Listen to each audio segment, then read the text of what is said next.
Hi, I'm Dana, and today we're talking about the evolution of sensory issues, because we're getting straight into it. I spent most of my life having like extremely long hair because my parents would not let me cut it.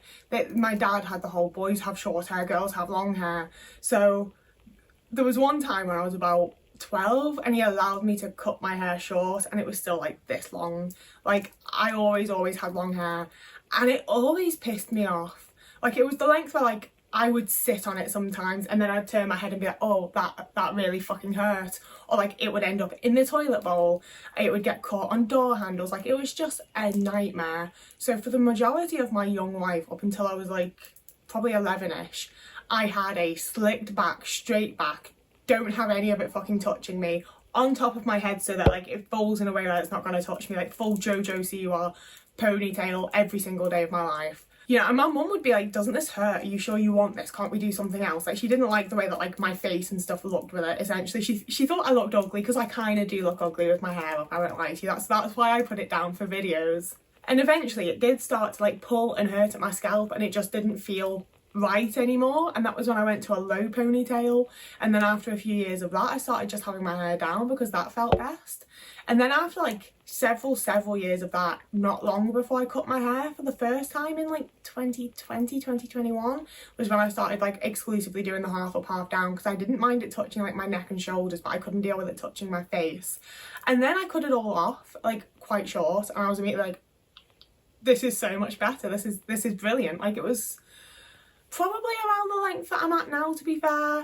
And then as I've gotten more used to having shorter hair, I've gone like shorter and shorter each time. And I've not gone like short, like it's never been above my ears. Like I always have, like I like this bit of my hair, I like the way that tends to fall. So I'm always like, make sure I keep that bit, go short on the back, because I've got the long bits that make the plaits. So I can go really short on the back and not have it touch my neck.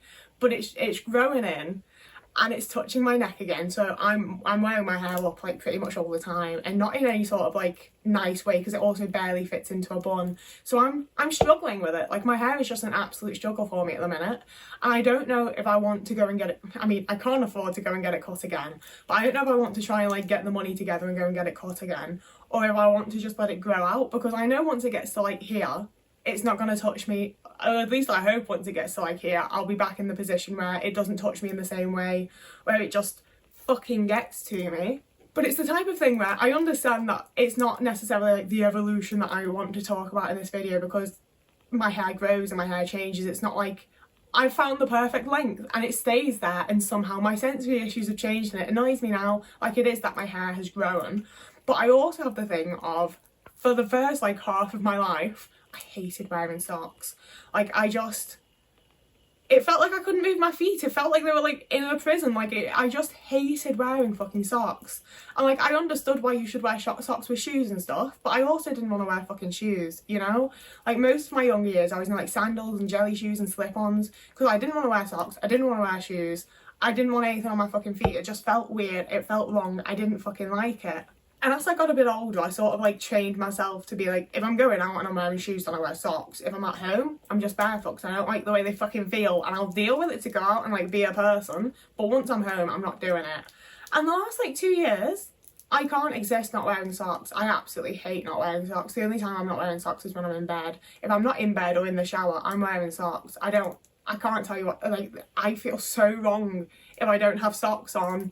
And I've started with those because I do think it's a case of like most sensory issues can sort of shift and evolve and change, and some won't. Some will always be the same, but some will, and sometimes it's little things, but sometimes it can be much bigger things. Like I have some clothes in my wardrobe that at one point were my favourite items of clothing. Also, I'm aware there might be a funny little noise in the background. I'm sorry, if I have my hair down, I need to be sitting with something. That's where I'm at in life. But like I have clothes that I used to wear like near on daily. They were my comfort clothes. They were the things that felt safe and right and perfect. And like obviously I've washed them, and like I'm sure there's a point to which they have changed, but also when I touch them, when I feel them, when I put them on, they don't actually feel any different to how they did.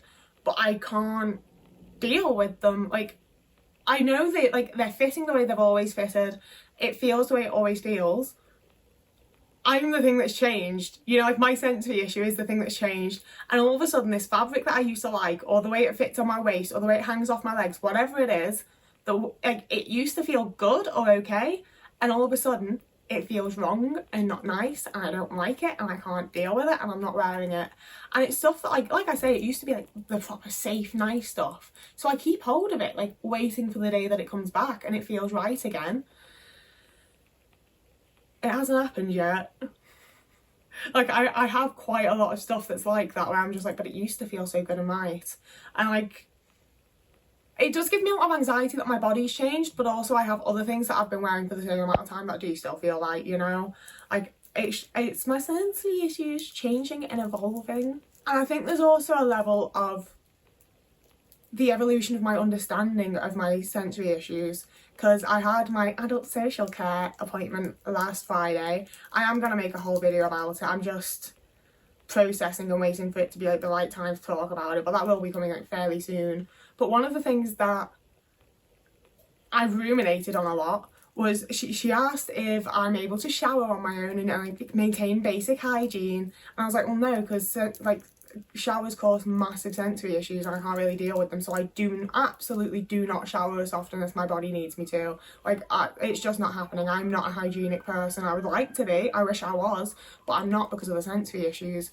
And she was like, oh, so like you have a mental block towards showering? And I was like, no, I'm autistic, it's a sensory issue.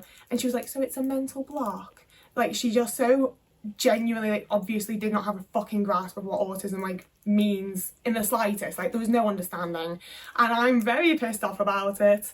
But it made me like really ruminate and think on what it is that affects me when it comes to having showers. And it is very much the case of like, I have to undress, I'm now freezing cold. Like, no matter what temperature my bathroom is at, I've removed the layer of clothing that was keeping me warm. My temperature has changed because of removing that clothing. I'm cold, I'm shivering. This isn't like a, oh, there's an extra breeze touching my skin. Like, I'm actively freezing fucking cold, where like it hurts almost, you know, that kind of cold, like when you step out and like it's fucking cold and all like your muscles contract and it's freezing. I get that straight off the bat from taking off my t-shirt. Now I need to get into the shower and I'm boiling.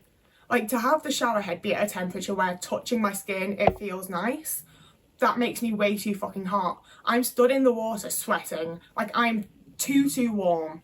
So I move out of the stream of the shower, and now I don't have any of the nice bit touching my skin, and I'm back to being freezing fucking cold. I'm shivering, I'm dithering, it's ridiculous. And I'm, you know, I not to like make it away, but I've showered with partners before. I know that that's not happening to other people, and I'm not seeing where it's a fucking mental block. You know, like, it's my body's physical reaction to the sensory input that's happening to me.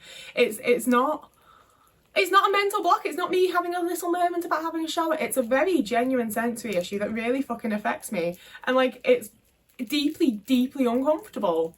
And that's the kind of thing where, like, if you've watched my videos before, I've talked about how like I struggle to shower. I know it's gross and whatever else, but like, we're keeping it authentic and honest over here, and that's a fact of my life that I'm living. And despite having brought it up and mentioned it and discussed it, I've never been able to like really completely put into words what it is that's affecting me sensory wise, you know. And there is also like the sound of it all and how bright bathrooms always are and things like that. But it's very much the temperature and being touched by water and being wet and the hot to cold, dry to wet. Like, that is the stuff that is like a real sensory thing for me, where my body cannot fucking deal with it, and it's way too much input. And it's so distressing and overwhelming and just too fucking much. And it's also, this is a bit off topic, but it's also one of the things that I do think that I struggle more with due to being working class. Because when I've stayed at like people's houses where they have like really nice bathrooms and it's like a good temperature outside of the shower as well as inside of the shower, I can get way more regulation and have a much nicer time showering. And it's still not nice. I still don't enjoy it. I'm never ever going to be someone that's like, I had such a relaxing shower. Like, that's just never happened to me, even when I'm in like the nicest bathroom in the... I've never been in the nicest bathroom in the world, let's face it. But like, I've been in some people's houses that are really nice, and I've been in some nice hotels in my time, and it is easier. You know, like, it doesn't become easy. I've talked about this fairly recently as well, in that like a lot of accommodations don't make things easy. They make them easier. They're easier to deal with. They're easier to get through. It doesn't become an easy thing. It's just easier. And that's very much the case of that for me. And it's one of the things as well where I don't know how much of it, when it comes to some things, is masking, because I also wore makeup every single day from the ages of like 11 or 12 to like 14, and like a lot of the things that I did to like fit in were things that like I did technically have a sensory aversion to, but just sort of dealt with and got over because I felt like I needed to, because I was like, well, if I wear makeup, if I wear the right clothes, if I do this thing, if I have my hair the right way, if I stop doing this, then people will like me and people will stop picking on me and people will stop thinking I'm weird and stuff. Like, you know, like, I'll fit in and everything will be all right. I just need to do this thing regardless of how uncomfortable it is. And there's some things that I definitely did kind of get used to, but also, like, as soon as I'd, like, what was it? We'd come on holiday to the UK, and when we went back, I'd forgotten my makeup bag, and my parents just straight up wouldn't buy me anymore. Like, it was all stuff that, like, other family members had bought me, or that I'd gotten free in magazines and things like that. Like, my parents had never bought me makeup, and they just refused to buy me anymore, and I had absolute meltdowns over it. Like, it was... I could not imagine going into school in, like, I think we'd gotten home, like, 5 days before I had to go back to school. I could not imagine, like, as a 12, 13-year-old, walking into school without...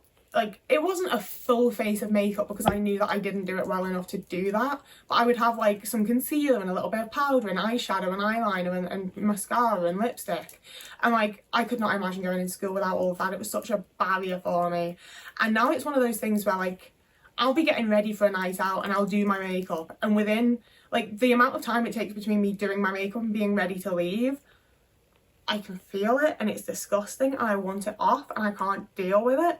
And the one upside is that I'm not, like, I used to be, but when I was used to wearing makeup, I was so used to it that I would just, like, wipe my eye or whatever and then be like, oh fuck. But nowadays it's such, I can feel it.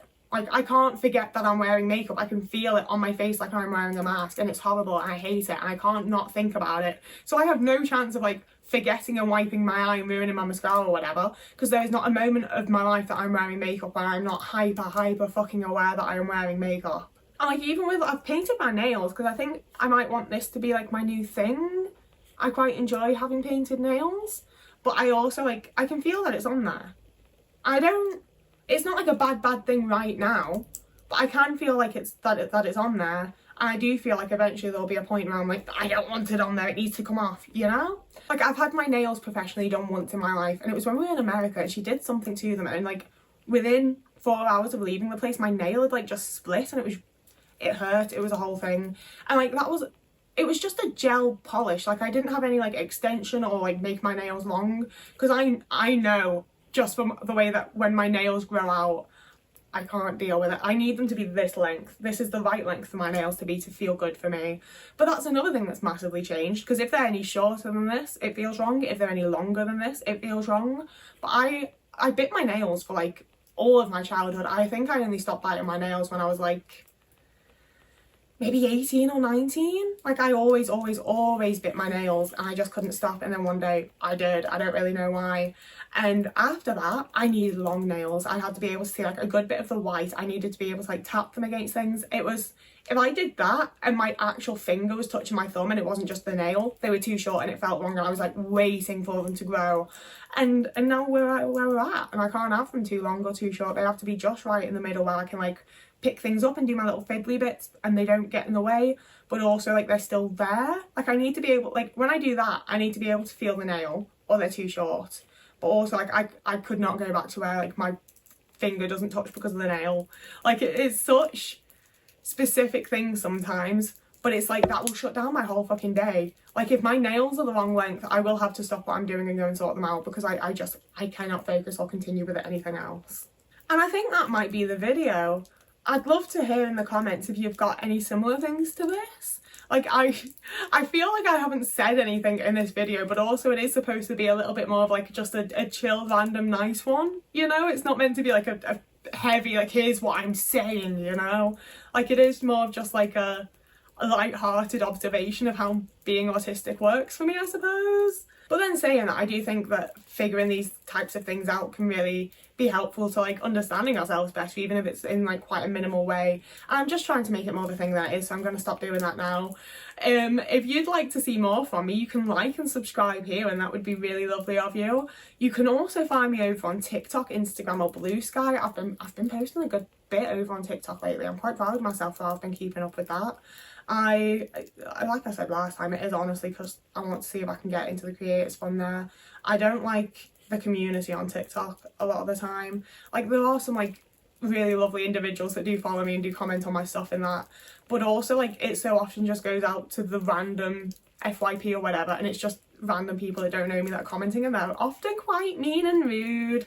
But quite frankly, if I can make money off them being rude, I don't really care. So we're trying that. You can also find me over on Patreon or Discord, Ko-fi, and if you join me on Patreon, you can get a link to the Discord that will be on there. But you can also email me. I'm not trying to paywall and make it a thing that, like, if you're poor and autistic, you can't join in. You know, like, I am also poor and autistic. I also can't pay for shit. You can just join if you want to. Yeah, that's all I had to say. Whoever you are, wherever you are, I hope you're having a lovely morning, evening, day, afternoon, week, month, year, and I will see you again in a couple of days.